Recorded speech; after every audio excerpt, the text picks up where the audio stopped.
Good evening and welcome to ExtraTyne on the Gallowgateshots YouTube channel. Thanks for joining us, all those people who are joining live, and then obviously those people who maybe watch a little bit later on. Please make sure you like and subscribe. I'll get this bit out of the way, Raza, first.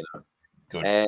If you're feeling really adventurous, come and become a member. It's only £2.99 for a membership, and you get lots of extra content, including our new monthly contributions from Ryan Taylor, who does a little bit of a show with Chris, and they go through what's going on in the world of Newcastle from a player's point of view, which I think is really good. He had some really good insight on the Chris Wood deal and his opinions on that as well. So really definitely worth checking out on all of your normal places, YouTube. Check it out on Twitter as well. Get involved. So £2.99 and you get a few extra perks as well. You also might get to hear some of my random voice notes when I'm drunk and deluded, but we'll see. Speaking of drunk and deluded, I'm joined by the Deckham Dabbers.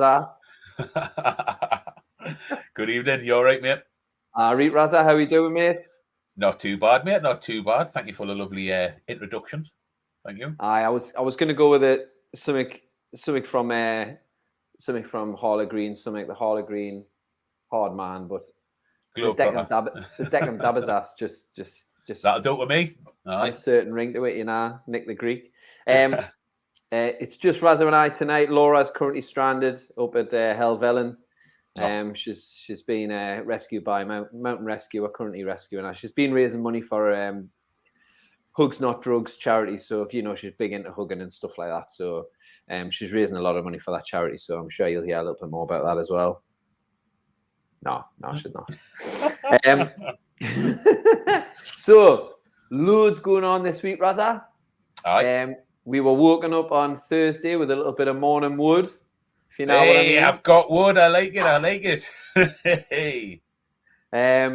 So just to be completely clear, for those of you who've been under a rock for the last 48 hours, we have signed Chris Wood, the New Zealand international, former Burnley player, one of our rivals in the current predicament that we're in.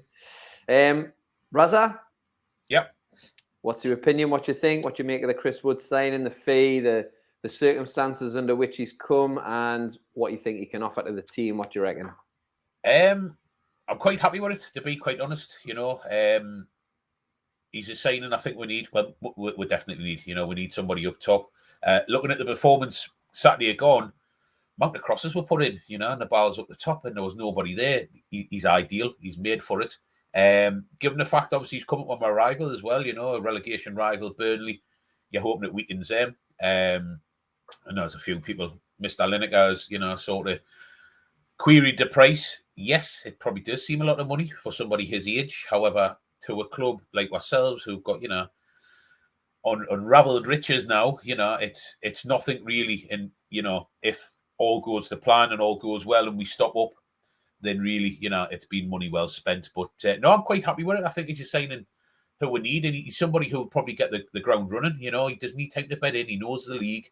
And it's interesting, obviously, he's got the same agent as Trippier, so who would have thought it was that easy to sign somebody, But no, quite happy with it, actually. So just wish we had a defender in for tomorrow. But hopefully, there's still a couple of weeks left in January, so fingers crossed we'll bring another couple of defenders in. But no, I'm quite happy with that signing.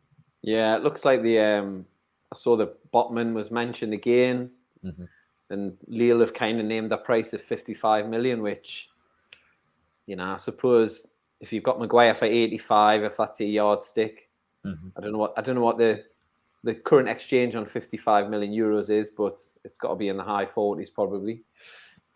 Do we just go in for it? I mean, I have absolutely no idea what the kid plays like at all. I'm not a French football aficionado, but he seems like he's good. People think he's popular who are in the know, so it's one of them, isn't it? It doesn't matter who we're linked with because of who we're owned by. You can certainly add another few million onto the price tag because ultimately we're desperate. We need to improve the squad to stop up.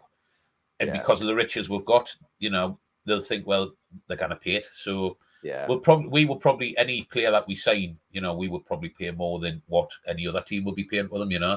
Yeah, I think Blue Moon Boy there, he probably hits the nail on the head. I think 25 million in the modern, if you think of what we've paid for other players, I mean, Joe Linton up until recently, 40 million for him, and some of the money that we've spraffed up the wall, for want of a better expression.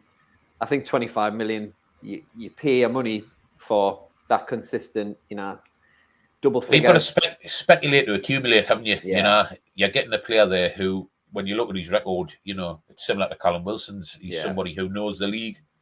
You need people who can just, get on with it and get the ground running. We haven't got time on our side to allow people, to sort of have a couple of weeks or a month to bed in. We've got to, they've got to kick on now. So there you go. And that's what we've had to pay. Fingers crossed delivers the goods. I was like looking back on Wikipedia, looking at his, his stats over the last 5 years, and he's got into double figures, and I'm being a bit like looking back into the past a bit too much and being a bit, rose tinted glasses and thinking, God, like to just get into double figures. But that's where we're at, I suppose, nowadays. Like we used to have two strikers who we'd probably get 20 goals a season in Shearer, Ferdinand, those types of players. Obviously, going even further back, Andy Cole. But yeah, I suppose that's where we're shopping at the moment, isn't it? Simple as that, mate. We are where we are because of the past regime, and when we've got to build. And I think obviously a lot of teams are saying, you were expecting Mbappe. There's not one realistic Newcastle fan who I know expected any signing like that. We realise we've got to build. That's what we're doing, so... Yeah. I think it's a smart signing. Definitely. Like you say, you can hit the ground running. And there's none of that. You'll have to sort of come in from abroad and learn the language, learn the area. It just feels like you'll just slot in. The wood will just slot straight in there. Do you know what I mean? It'll be seamless. Do you know what I mean? So, and as well, he's only scored 3 goals so far this season. So if he's going to keep this record of double figures, then he's hopefully going to get a crack on at least 7 goals forward. Maybe he's throwing a couple of assists as well. Are you excited about the link up possibly between players like Trippier and Wood, Alan St. Maximum, if he can get his feet sorted and actually get across in the box? If he picks his head up high. No, I am looking forward to it because, like I say, I think if anything, Saturday's performance showed, we're desperate for somebody up top, and we did put balls in on Saturday, so we've got. I think there's like 32 balls in the box, It was crazy, and we've got the players who are capable of doing that, and now we've got somebody who, fingers crossed, is capable to get on the end of them and convert them, so yeah. And I think, another good point there by Blue Moon Boy about exactly. If you compare Wilson and as well, I mean, I could turn out to be completely wrong here, but I don't believe that Woods had much trouble with injury in the past. I don't think he's, spent, Callum Wilson's always had a fair few little spells on the sidelines, which has obviously impacted his goal scoring as well. Which I think if both players were fit consistently, probably Callum Wilson would get you more goals. However, I don't think we can sniff at Woods' record, particularly playing in a poor side that's generally been bottom 7 of the league pretty much, apart from one season when they had a good run they got into Europe. But I think it's something we can look forward. I am looking forward to seeing him. He's one of those players.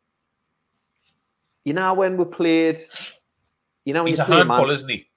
When you play Man City, and they come out the tunnel, and you see like Rodri, and I used to see a company and like massive.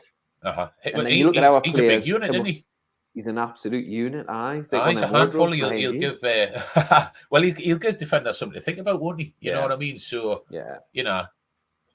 instead of, and I think it means we can gain possession further up the pitch. We can move up the pitch, hold the ball up. Play off him, that type of thing. So fingers crossed. I mean, I would like to see somebody else come in, possibly up front as well. Because you mentioned Wilson's injury record there. It isn't the greatest, and we're hoping he's back in sort of 8 weeks, but whether or not it will be 8 weeks, you never know, So I mean, the other names. I mean, well, this is a small fraction of some of the names. I had a quick look on .com the other day about they have who you've been linked with day by day, and the list is absolutely It's unreal, isn't it? Incredible. I mean, I have no idea who half of them are. Like, to be It's like fair, a Tory party invite, isn't it? There's that many people on it. it is. Yeah. Have you seen Carragher and Neville have a little joke about it now at the start of the football tonight? No, I've never seen it. No. Oh, mate. They're on about, obviously, Brighton and Crystal Palace are a derby game. Aye. And they said, you know, every time we see Brighton play, like last week we saw Brighton play Brentford, and it was like a party. You know, the players came and they were like, but these players have got to realise there's a difference between this and a party. This isn't going to be a party tonight. They need to know the difference. Graham Potter will know the difference between this and a party. You know, like, so they're having a little digs in there. So I do quite like a bit of that. One person who did throw a bit of shade on the, sorry to get all Jesse G on you, but on the price tag of our Kiwi signing was Gary Lineker.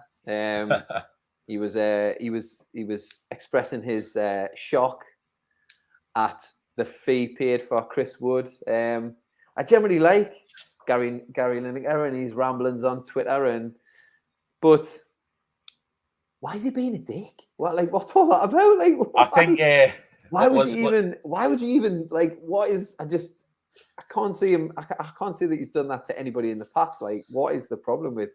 I think that was more possibly like a little jibe at Alan Shearer. You know, he was possibly put that out there to wind him up. You know, I mean, to be honest, let's face it.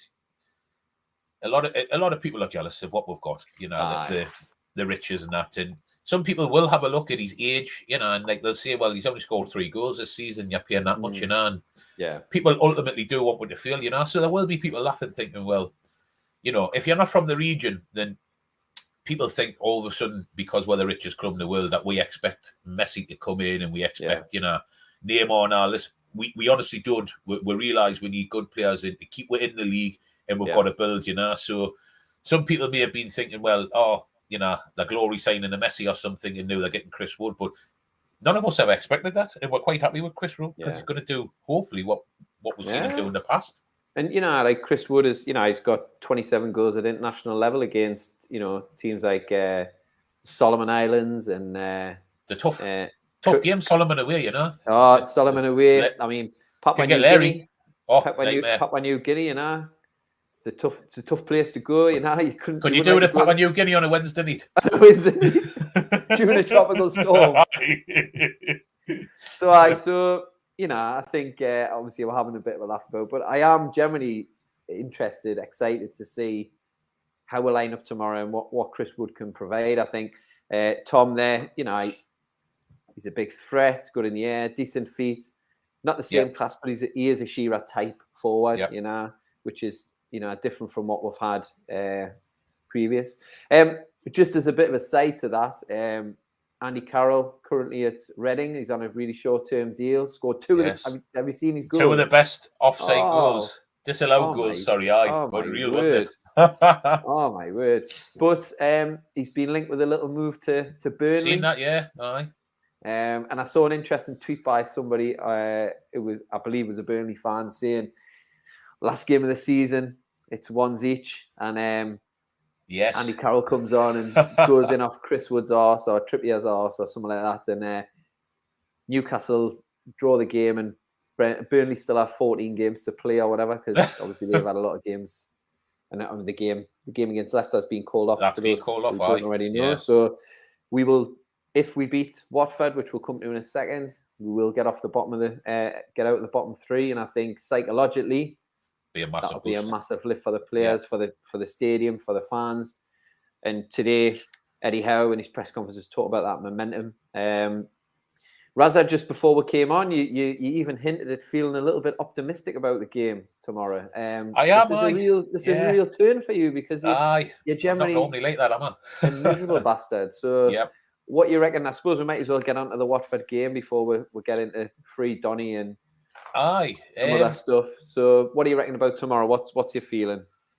I fancy a 2-0 win, mate, to be honest with you. I don't think Watford, when I've seen them this season, they're a bit like ourselves. They cause their own bother, you know. They tend to make mistakes themselves, and they just seem a little bit of a mad club, you know. They're never the same team every week, and I think, if I'm right in thinking, one of the best players is actually the African Cup of Nations. I know they tried to keep him from going, and then he had to go there and have a medical, etc. So, I think the crowd. Is it Saw? I think it's Saw. Aye. Well, I don't think he went. He's definitely out. He's injured. I had a quick look before we came on. So, but they've got that Dennis. He looks like a bit of a threat. I don't think he went. I think he wasn't registered in time for Nigeria. Yeah. I think. I mean, obviously they've got the threat that is Sissoko. So. Oh God. Aye. Will he have a good game, or will he? I think the crowd are going to play a massive part tomorrow. Yeah. Huge. It's one of those cliches, isn't it? But it is literally like a 12th man, you know. And if you get on the back of Sissoko, etc., you know, you've seen it before. When you come with Tottenham, he disappears. So, I never know. I just think tomorrow, I just think we've got a really good chance, you know. We've got a lot to prove after Saturday. You know, that was a shambles. There's a lot of players let themselves down by not applauding the fans at the end as well. So, I'm expecting quite a big performance from people. So, what you just touching on the Cambridge, like, what do you make of? I saw a lot of like traffic. I know Twitter isn't the be all and end all, but I saw a lot of traffic and a lot of comments about demanding apologies from the players, demanding this, demanding that. What's your take on that? Obviously, it's a abysmal result. I mean, I was at the game with my daughter for the first time, so I really enjoyed the game actually because we're there together. But I didn't see it as a we couldn't finish. You know, simple as that. If we'd had Wood up front, or we'd had Gales playing, or if we'd had Wilson, I think we would have comfortably won that game. But we didn't at the end of the day. And there's no excuses to be getting beat off a League One side unless you're Sunderland. That's it for me.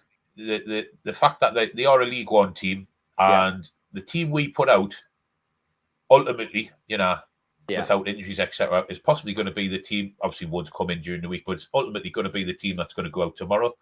And yes, we didn't have anybody up top. And actually, it's the first time I've sort of had a bit of a criticism for Eddie Howe, because I think after sort of 50, 60 minutes, you could see, you know, something needed to change. Yeah. We could have still been playing now, and we wouldn't have scored. And I just think, you know, you had a couple of young'uns on the bench. What talk? You put them on, give them a chance. You know, the crowd it's very forgiving. You know, we wouldn't have gotten on their backs if they had made a mistake, because they're bends and we want them to do well. You know, but I just think we shouldn't be getting beat off of Cambridge. You know, and it's that was the worst thing. And then, like you see, well, like I said, at the end of the game, you know, a few players just headed straight down the tunnel. You know, it's like, regardless of the result, still show you you're going to be upset and things like that. Still show your appreciation. You know, we graft hard all week to afford to go to the match. You know what I mean? Yeah, that's true. That's true. I mean, players going off the pitch, it doesn't bother me that much. And I think asking, demanding apologies and, you know, all this sort of thing, I think it just gets a little bit of a, you know, a storm in a teacup, in a sense of, you know, when Newcastle, we've been beaten by Stevenage in the past, we've been beaten by Ronnie Radford from 45 million yards. You know, like these things happen. Do you know what I mean? Like, it happens to us more often than not. So, a really good point. Actually, Dan's raised just in the comments there, coming to the Watford game, thinking about defensively how we'll line up. Sorry, I've just got rid of that. So, Richie, does he think Richie at left back, Trippier, or should we go Kraft, because obviously Manquillo picked up that suspension? Yeah, so he's out. We're going to have to make some sort of change. I mean, what would you go? I think I've got a feeling as to how I would prefer it, but, you know, what would you go back with in terms of our full-back options? I'd probably, to be honest, I would probably put Kraft at right back and Trippier at left back. Yeah, Richie's not a defender. I would agree. He's you know, you cannot knock Richie for his overall effort and commitment, but he's not a defender. And quite often when he picks up stupid bookings is when somebody's getting past him or they're getting the better of him, you know. And you didn't want to risk any more, like, because of our squad, we cannot risk any more suspensions out like that, you know, or sending off. So I'd probably stick Trippier left back. See how it gets on. I mean, if Kraft's having a nightmare, you know, you've got the beauty that you can put Trippier there and then bring Richie on, I suppose, you know. I mean, if we look at Kraft, I think against Man United, I was really, really impressed with him. He set up the chance just after half time that Alan St. Maximin unbelievably missed. I mean, he was 2-3 yards from goal. And I thought Kraft generally had a good game. It probably his best game I've seen him have for it. And a player like Trippier, he's played for England at left back. Yeah. So I'd rather play Trippier out of position in a position that he is familiar with. The Kraft. 100%, mate. Give him as little to think about and worry about as possible. Just let him concentrate on his defending, like you say, as simple as that. You know what I mean? Yeah. Just quickly coming back, I think it's a nice, good comment here. Michael from who's a member as well. Having a striker was the reason we got beat. And by the way, that keeper had an absolute worldie. Oh, he'll never have a better game in his life. That keeper, you know what I mean? So, absolutely unbelievable. I think there's a few people. Richie, he's a full-hearted player, but he's not a left back. He knows he's not a left back. We know he's not a left back. So, I think it would benefit if obviously Sarr's out, because I think he tore him a new one a little bit. He did. When we played them down there. I mean, God, looking back at that game against Watford, man, like what an opportunity missed. I mean, they're actually on they're on a 7-game losing streak. Even loaf, yeah, right, mate. Aye. Oh, is that loaf? That's all loaf, right. So they're on a 7-game losing streak. So as Decker would say from all the smiling faces, welcome, Dr. Newcastle. We will see you now. So hopefully that won't be the case on Saturday, but time will tell. I mean, Raza, if you're confident, then Then again, I was confident against Leicester, wasn't I? And look what happened there, True. So that is true. 0-0 draw.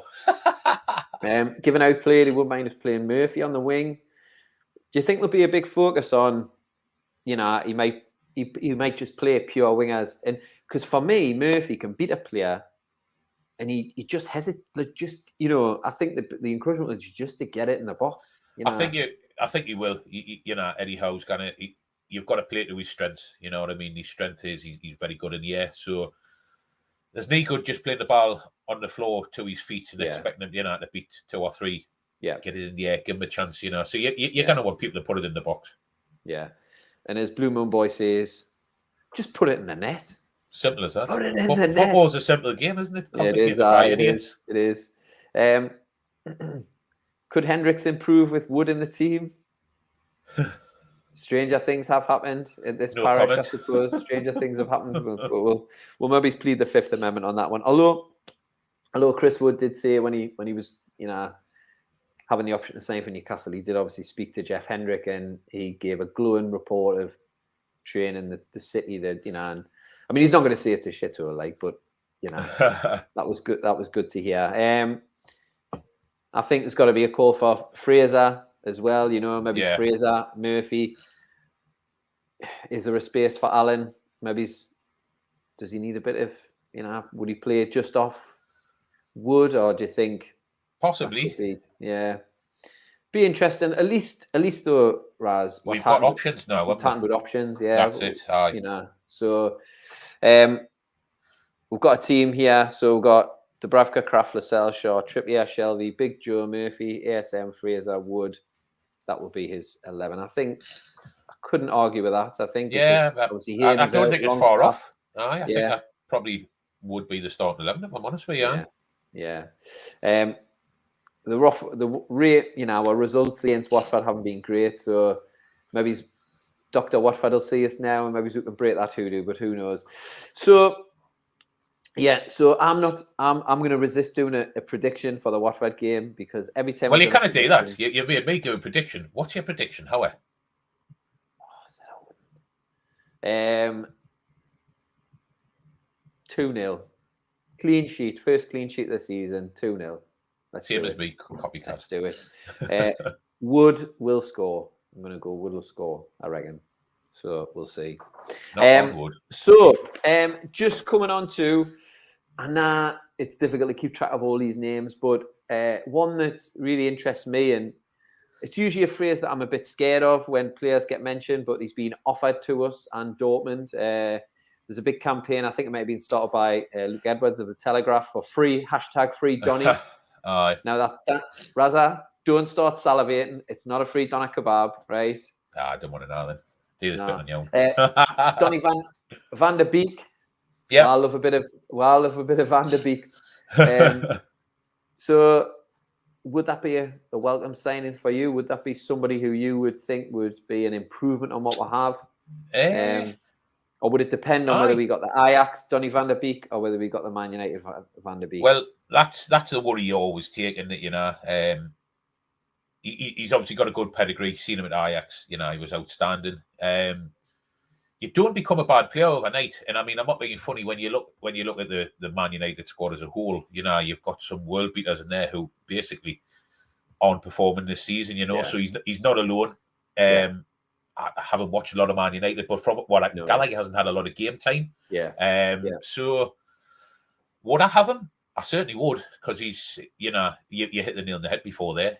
He's, you know, he's better than what we've got. So I would certainly. He's technically a great player. You know? I mean, I'm not being funny. I think we mentioned, it might have been last week or a couple of weeks ago, the Kennedy. If you remember when we signed Kennedy on loan, he had to play. I think he wanted the Brazil's spot in the World Cup or whatever. Get in Brazil squad, You've got Donny here, he's got a point to prove. You know, he hasn't getting a lot of games at Man United, and you know, he'd like I say, he'd want to ruffle a few feathers and show people what they've been missing. So if offered, I would take him. I definitely would. And you've got now to lose if you're only taking him on loan. You know what I mean? So if it doesn't work out at the end of the season, well, then I'm gone.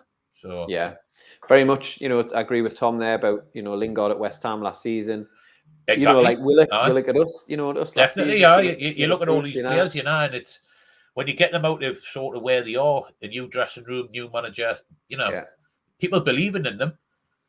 Why not? You know, like Tom said there, you look at Lingard. You know, the worst mistake he made was actually going back to Man United. He should have went to West Ham.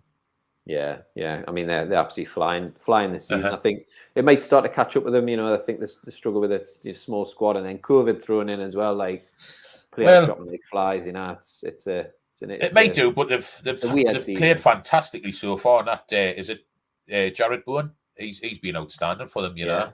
Yeah. You look at. You've got to remember there's a World Cup coming up next Christmas, you know, and you look at Man United, you look at like Sancho, Lingard, and all that, you know, even Grealish at Man City are kind of being surpassed by Jared Bowen at the minute, you know, he's playing out his skin. I think, well, isn't that weird? Christmas World Cup, like that is. There'll be no garden parties at definitely not. No. There'll be garden parties. I'll be wrapped up inside. Get the warm fire on, and let's watch a bit of Trinidad and Tobago versus China. Maybe crazy man, isn't it? Let's see how that goes. Ridiculous. So as well, Diego Carlos. This is the Seville centre back who looks. I've seen a few pictures tweeted of him, and he looks like an absolute monster, like a Greek god. That would be his body double, you know. So absolutely. So. But there was a really canny use of some really political language that maybe Sue Gray needs to look into. They said the talks were moving in a positive direction. Make of that what you will. Like, could there be any more vague about? You know, what does that mean? I think sometimes on Sky Sports they just need to talk about something, so they're just like, aye. Well, that's it. You know, it's like putting stories in newspapers online, etc. They've got to talk about something, and 9 times out of 10, it's a load of shit. Yeah. It's so the other sort of news outside of transfers, which we could probably sit here for 7 hours talking about transfers, but there was mentioned earlier on in the week about the possibility of a mid-season break. After the Leeds game. Obviously, we're out the cup, so there's a 2-week spell where we could possibly go and do a bit of warm weather training. So it was originally looked like we were going to go off to Saudi. And possibly go and meet the owners and maybe some more nefarious characters, we'll say. But that looks like it's maybe they've poured a bit of cold water on that. Looks like they've mentioned Portugal, possibly Dubai. Do you think maybe the change in mind is sort of bearing in mind the political aspect and we don't maybe want to bring too much unwelcome heat on us again off to Saudi, and plugs like Oliver Holt will have an absolute field day with us going over there. What do you make of these mid-season breaks and team bonding and warm weather training? I mean, they're going to come back to a Baltic freezing cold February Newcastle. Is it going to what can be the benefits? What can be the drawbacks? Like what you reckon? I mean, to be honest, given the current climate, like obviously we're still 18 months into the pandemic type of thing. I think going abroad is a risk because obviously what number 10's like they can change the rules within 24 hours. So you always run the risk of, are you going abroad? Are you is it then going to appear on a red list, amber list, purple list, green list, yellow list, whatever list they've got? I don't know why do you need to go away? I mean, I get the team bonding aspect of it, but I know our training ground's not the best. Don't get us wrong, but they've obviously got the indoor facility there as well. So I mean, if it was bleaching down the snow here, they can still train. I just think, like you say, the Saudis obviously being mentioned, and I think that was one of the places they were originally going to go. And then somebody, has maybe said, look, it's going to bring a load of heat on your news that you don't need. So that's being scrapped. But I just don't get why you need to go abroad. I get the team bonding aspect and all that, but like you can team bond here, you can still train every day.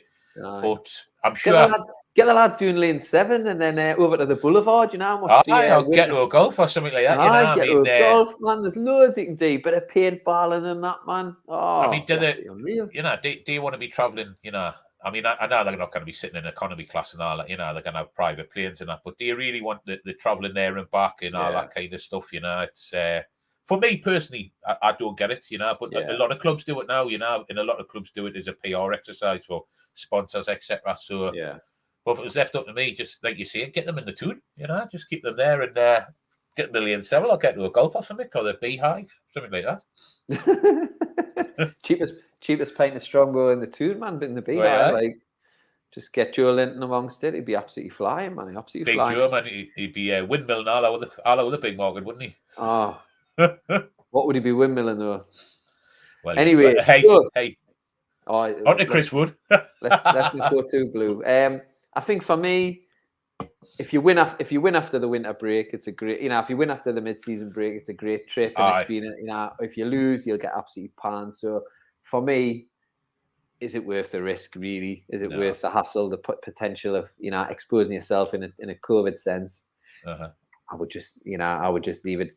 But I can see, you might want to change the scenery, get the lads together, but like you say, get yourself to get to a golf and then across the boulevard. It's it's top quality entertainment everywhere you go. You know what I mean? You kind of going around, or maybe he's have a day out in Durham. Maybe he's go on a pond and go down Durham. A little bit of air, class. I reckon our lads will enjoy it. So I mean, after that. We talked about on the group. I mean, I talked about it. I was looking at Toon Pools on Twitter the other day, and big shout out to Toon Pools.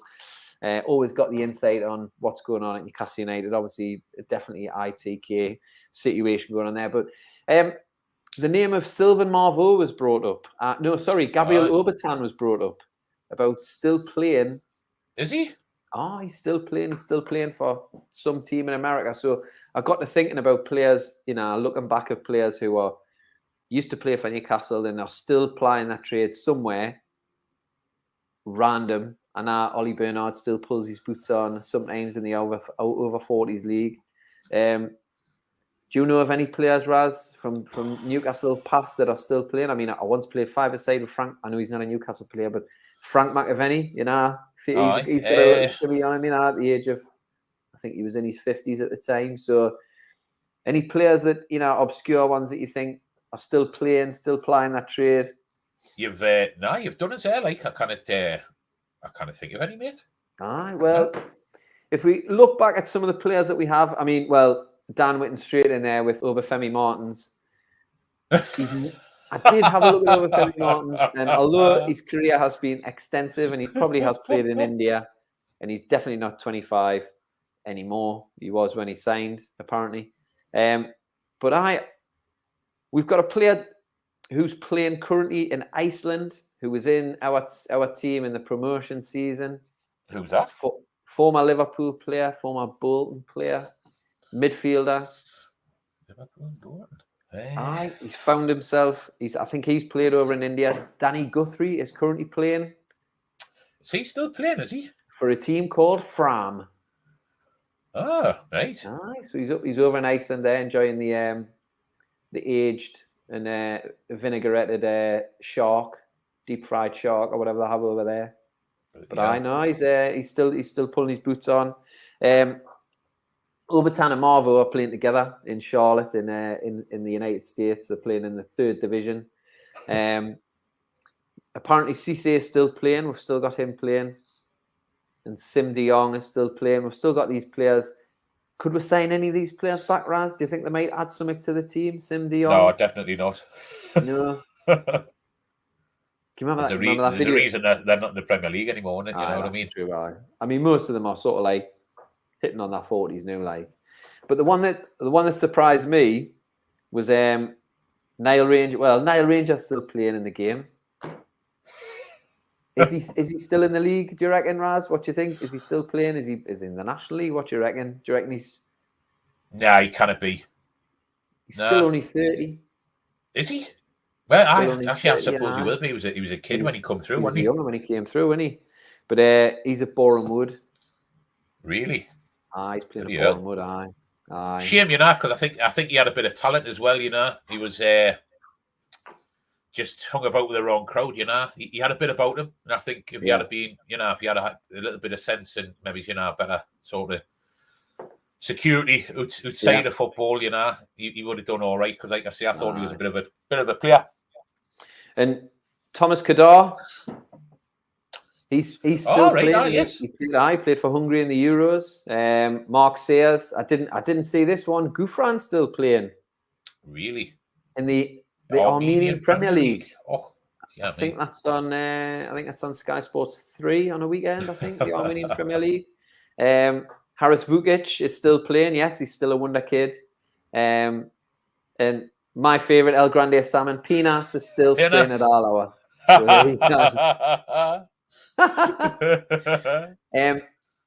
Obviously, we're on YouTube, but stars of YouTube, Isco and Nacho Gonzalez, they're both still playing. Isco's in the Spanish 3rd division, if you can actually believe that. And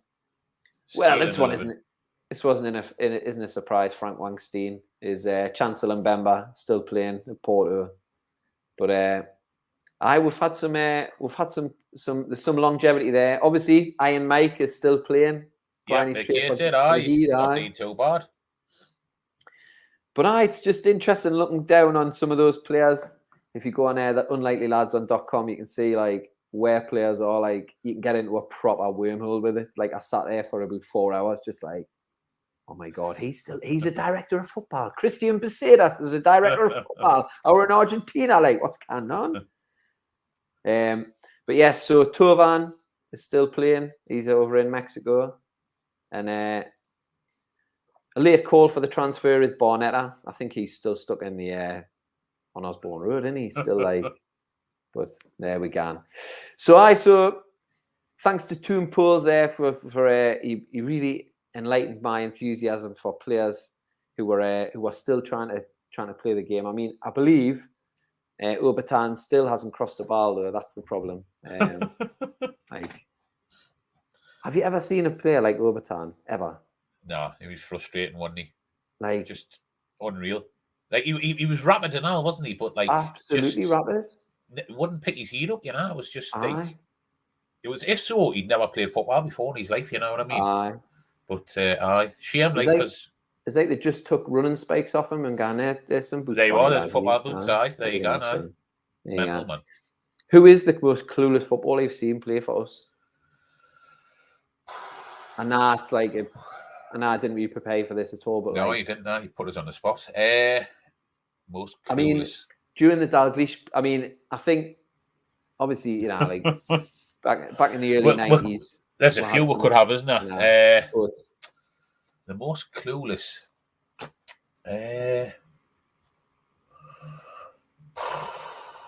Fulmacher. He's got to be up there as one. Cisco as well, like you've just mentioned there. You know, who else? I mean, we've had some terrible players, haven't we? Awful. Who just like stole a living. Can you remember like when Dalglish come in and he like, well, obviously had that Keegan team and it wasn't going to last forever, but like, yeah, and he brought in, he got like Barnes, Rush, then like Pierce, Gary Brady, Carl Sarant, Disco Des. I mean, has there ever been a player who's brought in more shite players than Kenny Dalglish? Like, as a collective. When you think about the team he sort of disbanded, you know, sacrilege, you know, it's mental. Obviously, he had like Ginola went, you know, Beresford went. It's like you say, all the old guard. It was almost like he didn't want any of Keegan's lads there. You know, obviously he was happy with Shearer. He'd worked with Shearer before, but it was almost a case of, you know, we'll get rid. And he got rid of too many. Put too many noses out of the old guard who we needed there, you know. Yeah. So it was a shame because you wouldn't know what could have happened, you know. And because when Dalglish came, I remember I was like, oh, that's it, you know. I was quite happy, you know. He won a league at Blackburn and that, and obviously he'd managed Shearer and that before, and you thought, you know, what he is a player, he was class, and you think, I'm quite happy with that. But then, you know, he come in, it was just shocking, absolutely shocking, you know. So I think. Big shout for Souness as well. Amdify. Boom song. You know, you look at that. Babiaro. Oh, the names go on and on. Jeez. Oh, wow. And yet, in 6 months, we went from Gary Speed to Amdify. Aye. Has there ever been a more rapid downgrade in football history? Like unreal. I remember watching him make his debut. I had my uncle's ticket in the East Stand. I think his debut was against Coventry in the Cup. And he come on. He didn't look like he knew how to tie his shoelaces. Like he was just a big wardrobe, wasn't he? You know what I mean? That's all he was. Man. But absolutely awful. Oh, Chris has given us a question here. He's asking where my hat's from. This one, Chris, is it's football bubbles, and it's actually reversible. It's a beautiful hat. I love this hat. I've got some belters from there, like they're great. It's a good one. I prefer it. I like a bucket hat, turn it up, you know, I make a bit of a pork pie hat here, but you know, I'm a bit of a hat aficionado. I don't know where did we go off on that tangent there? I can't remember why, but Gary Speed to Amdify. Amdify, honestly, absolutely awful. I'm sure there's plenty of other terrible players that Graham Souness signed, but I've got to say, like Kenny Dalglish, Graham Souness have got to be right up there with some. Sam Allardyce had some really bad, like Rosenal, Sapa. He not saying Jeremy and all. Jeremy, aye. Oh my God. Who said Damien Duff? Trying to think. Was it Allardyce as well? Can't remember. Might have been. Because when you think did he sign from Chelsea? Was he in Chelsea when we signed him? And, you know, you thought he's going to be a fantastic player. And well, he was injured quite a lot, wasn't he? Yeah, he was. Yeah, I think we just became like we were like it was almost like jobs for the boys, wasn't it? Yeah, you know, if you had a good career, then get yourself to Newcastle one last payday type of thing. Big payday, obviously, honourable mention for Marcelino. There you go. Yeah, I forgot about that. Knacker. I tell you what, I liked, and I think we'll let him. Whether I think he probably wanted to leave. Was Alan Gorma, who went? He went. The left back. No, that's Domi. Did he? Domi. Domi answered right. I think he went to Fulham. I'm sure he went to Fulham, you know. Did he not go to? Yes, he did. Trying to think, who was it? Fulham. Who was it? Tigana. I was. But I was the French fellow, wasn't it? He went there. Yeah, but Allardyce was 50-50. For every Cassapa, there was an Enrique. For every Jeremy, there was a Baye. To be fair, Habib Beye he looked like he was going to be a really good player for, and then we got relegated and he was off. He was absolutely awful. Glenn Roeder signed Damien Duff, apparently. I do apologise. Again. So that was a bit of a sojourn into randomness, as we normally like to do. But so tomorrow, Watford in town. You're going for a win. I'm going for a win. they've got a few Newcastle players. So Sissoko, make sure you boo him. Yeah. I'm not sure. Is Rob Elliott? Maybe Rob Elliott might be on the bench, possibly. I don't know whether he's in and around the first team or not. And Danny Rose, what do you make of Danny Rose? Just got told he's been released, didn't he? Well, he has been released, but he's been told to find another club, hasn't he? He's training with the under-23, so it's I mean, I remember watching Danny Rose in that Tottenham documentary, and he sort of got put in his place, and then obviously you look at when he come to us, he looked like he lived with me during lockdown, and lived on kebab wraps. He's a shame. I feel like he's a troubled soul. Like, I think he's one of them where everybody else is to blame, not himself. He needs to maybe have a look at himself, because I mean, at one time he was a cracking fullback, He was excellent. He was class. But then you look and he doesn't look the fittest anymore, and toys come out the pram type of thing, and everybody's he's quite critical of everybody else. If you look at that Tottenham documentary, and then obviously Tottenham formed him out of us. He went back, and then he went to Watford. The same thing happens there. So history repeating itself, so to speak. Yeah, aye. Interesting take from Blue Moon Boy about he doesn't like the culture within the game. Can't handle it. Yeah, possibly. Dan Whitten, yes. Dan Gosling, yeah, he does play. Yeah, he does score, but he's got a calf injury. So hallelujah. He hasn't travelled up with the squad. So I don't think. Hopefully, Sissoko gets an absolute battering, and we'll make it a really hostile atmosphere. Really quick mention for the flags as well. Gallowgate, the war flags down in the Gallowgate there. They've got a Joe Linton flag. Have you seen the little sneaky peek? I've seen a little sneaky picture of it. I'm very excited to see that. Very excited to see that indeed. Like, it looks like it's the Brazilian flag with him sort of in the middle. So I think that'll be interesting to see. I wonder if there's any little words or anything that they've printed off or anything like that. But I fancy Joe Linton for a goal. Maybe he's off a little Chris Wood knockback. Edge of the box. You never know. Joe Linton, shooting more these days, so he's got every opportunity, hasn't he? He is. Nice sentiments from a Darlow fan there. Hope you get a good win tomorrow. Well, cheers. Thank you. Me too. So Raza, I think we'll draw to an end there. I think cool. I'll let you go and finish whatever it is that you're doing. If there's a tantrum going on in the house, then we're I can hear silence, so I'm quite happy. I think both kids are behaving themselves. If not, I'm going to make them watch the Sunderland repeat off the other night. Aye. Did you see what's his Brilliant. chops? Brilliant. Is it McGuire? Does he call McGuire? Aye. Oh, mate. I was proper shit house at its best, isn't it? Absolutely brilliant. I like how he paused. He did like I'm not going to celebrate, and then he was like, and then he sees the gaffer and he's like, there he is. Dwarf. But what I hadn't realised is earlier on, he should have possibly get the red card. I might be wrong, but I don't know if he'd done a bad tackle, and the Sunderland fans thought he should have went off, which is even better, isn't it? You know what I mean? So happy days, but absolutely hilarious. But before Esther Ranson, I'm not going to make the kids watch any Sunderland highlights. Don't worry. No. He's not that cruel. You maybe he's made them watch sort of the best games of Graham Souness's reign. I think that's probably punishment enough. Like, maybe he's getting to watch the Dyer and Booyah fight on YouTube and say, look at this. This is what can happen with you. Know what I mean? Passion way, that man. Passion. Overspilled slightly. So we'll finish there, but thanks very much for everyone for joining us. Thank you, Raza, for joining us again. Hopefully we'll be joined by Laura again soon, who can bring a little bit of calmness to the proceedings, a little bit of organisation, and less random chat about Graham Souness and Kenny Dalglish's worst ever signings. And no more honourable mentions for Fumaker, who had about 25. He had more clubs than Tiger Woods. Hey. Right. So thank you for joining us. Make sure you like and subscribe and share the video if you enjoyed watching this evening.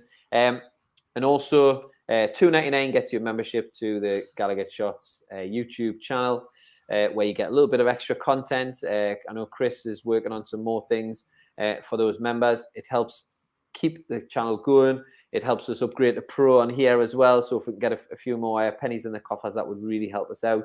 And of course, look out for the United States for the Always Smiling Faces podcast, which will be coming up after the Watford game, probably on Monday. They might do a little reaction after the game. And also the Ryan Taylor stuff, the Over the Wall, which gives a little insight into his thoughts and feelings about things that are happening linked to Newcastle United from former players, and obviously a player's point of view on transfers and things like that. So, Raza, how many more signings are you hopeful for? 3, 4, do you think we need? I'd be happy with 2 or 3, to be honest. A couple of defenders is a must. But fingers crossed next week, a little bit more action, because like I say, run out of time. But I think 2 or 3 may come in. Champion. Well, as I say, thanks everybody for joining us. Like and subscribe. And we will see you next time on ExtraTyne. And hopefully we'll be joined by Laura and Raza, obviously, as well. And eventually we'll get Raza in the studio as well. I know he's excited about that. So thanks very much for watching, and we'll see you next time. Take care, everybody, and enjoy the game tomorrow. See you later.